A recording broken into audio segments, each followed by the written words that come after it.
Are you in your villain era right now? Because Cruella de Vil, you know, Fatal Attraction, this, is Mm, it a great time to be a villain? I think so.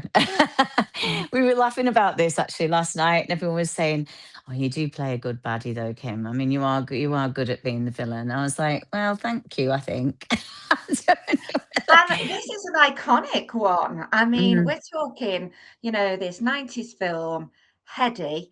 I would mm. not want her as my housemate. I know. Or do you know? I think obviously this, the play is, if you, is what I would say to people if they're thinking they're coming to watch an exact replica of the movie, they are not. The heart of the story very much remains the same. So the crux of it is the essence of the story, if you like, is the same, but the story itself is different. So don't come expecting that, because that is very, very different. Um, and because of that, my Hedra has a slightly different journey. She, I, it's so funny because when I took the role on, it was a case of people saying to me, "No, make it your own." You can't not make it your own, because it is a completely different journey that she's on. Um, she, she's a she's a very vulnerable individual, actually, very vulnerable, and when I took it on, I was very keen not to kind of, it would be so easy to do the whole kind of Scooby Doo villain. Do you know what I mean? And do the mustache twiddler kind of thing, and not give her any kind of, just this woman who's hell bent on just, turning someone else's life into mush. What is the reasoning behind it? Find the reason, find the motive, find the emotion. And so what I'm trying to do is bring those layers onto the stage, and hopefully I'm achieving that. But it's interesting for me because you're able to kind of see the journey of her, that she's not this complete straight away, this person that's just knows exactly, I'm going to go in and destroy this family. I think she's quite a very vulnerable, she's a very vulnerable woman who has had a lot of a lot of uh, bad things happen to her in her life, and and has a desire to fit in and be loved, and be part of something. And what she sees in Ali and her life is very much what she would like for herself. Yeah. So And it's as an actress, you need to find that, don't you? To find mm, something that is, well, not good about them, but the why of why they are like this. Is that what 100%. drew you to accepting this role? I think I've been very fortunate. I've been given some great roles, and with everyone, there is always that challenge of, whether that's comedy, whether that's drama, whatever that is trying to find a truth in within that character. Uh, I think doing that with characters like Hedra, like Alex Forrest, um, you know, trying to find those is a lot harder, because on the face of it, they just seem like these individuals who are just, right from the get go, just completely evil. And Mm. of course, if you peel back the layers, they're not. There's a massive reason underneath. Yes, they do some insane things, and they're not things that in normal life you would ever consider doing. Well, I certainly wouldn't. But you still have to try and find that truth somewhere. And that's one of the greatest bits about playing a role like this, because you do have to dig that little bit deeper. Mm. And what's the audience reaction been like? Because I know that you've been on stage with this already before it comes to Yeah. Manchester. Um, are there certain moments where you feel that tension in the audience, where they do that intake of breath? Yeah. Yeah. It's so great for us, because it's such a thrill to know that there's people going, or moments where, there's jump scare moments where you can hear the nervous laughter because they've just jumped out of their seat, at that moment in time. And, you can hear, oh, and then you have those moments of laughter because, there is a lot of fun in the show. There's a lot of jokes, and there's a bit of dark comedy in there. Um, and there's those cheesy 90s thriller moments that make people kind of go "Ah," and also giggle at the same time, because it's those kind of things that you expect to see from those cheesy 90s movies, you know. Obviously, I'm saying the cheesy 90s moments, that's just for the direction and the action on stage. This has been very much brought up to date. So what you see us wearing, and the house we live in and everything else is very, very much now.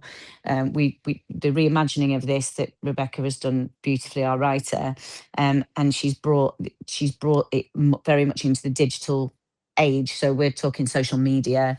And if you remember back in the day when this film first came out, and it was that kind of, intense kind of obsession and stalking of someone and trying to take over someone's life. Imagine what that's like now if you add social media. So it's actually, it's so clever, the way that it's been done, but also really terrifying.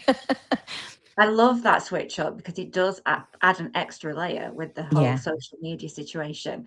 Mm, You've still got the blonde wig though, which isn't mm, obviously it's meant to be a wig, but mm, you're blonde in this at some stage. Are you mm. enjoying your blonde era?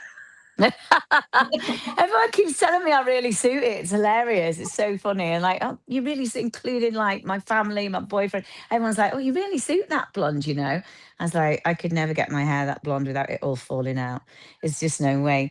Um, yeah, there are some moments so there are key moments from the movie that remain, because I think if we lost all of that, it wouldn't be, it wouldn't be single white female, because then we're telling a completely different story, No, that really. But we need to have those moments it will. that It's a people it's a expect. classic. And Yeah. of course, you're here in Manchester. Does it feel really special when you play to Manchester audiences? It really does, it's just gorgeous to be back. And I get quite homesick when I'm on tour as well. I've been away now. I mean, I'm back. I come back for like a couple of days in the weekend, because we don't work Sundays and Mondays, but then we're traveling again somewhere else. So I've been away now 1, 2, 3 a month. So apart from, I've been back like 6 days within that month. So it's a lot, and so actually being back at home and being able to stay in my own bed will be a real joy. But what I love is, like, you really get a sense of that, let's get behind this girl, do you know what I mean? And it's always that lovely warm feeling that you feel safe, that you feel like you're with, almost like with family, when you get out there. And of course the Marsh family will be out in force as always. Course, yeah, and I imagine your Waterloo Road family, your Yeah. Morning Live family. I mean, they Yeah. might have to put extra seats in the theatre for you, Kym. Yeah. In fact, the whole gala night is just all of my friends. No, I'm joking. I think, yeah, it's so lovely. I mean, the only thing about being at home is that every single day you have someone in, and you have to see someone every day after the show. They go, "Do you want to go for a drink?" By the end of the week, you're like, "Oh, my liver, let's not do this." Oh, So, but yeah, it's so lovely. It's such a nice, warm feeling. and how is it working with Lisa? Because I imagine your paths have crossed at some point, but I don't think you'll have worked together before this. No, we'd never really met until this happened. Like, we'd probably been seeing each other across the room, or we had mutual friends in common. For instance, Angela Griffin, who I worked with on Waterloo Road, they're best friends, her and Lisa, and other people that I know that know Lisa. But we have never actually had much contact. And so this was, I think the first time we properly met was in the photo shoot for the poster. So it was literally that. And she is just an absolute joy. She's like a little drop of sunshine. She's just so bright and lovely, and is ready to pick you up if you're feeling sad, or is always there for a hug and a laugh. And she's just gorgeous. She's such a warm, beautiful human being. And we're very fortunate because we love each other. She calls me her wife. Which is, which I love. Is she goes, "Where's my wife?" And I'm like, "I'm here." And I think in a lot of ways it makes our job easier to be how we are on stage, because we know we trust each other so much, and we have such a nice warm friendship. So she's wonderful. She's great. And she's absolutely brilliant in this.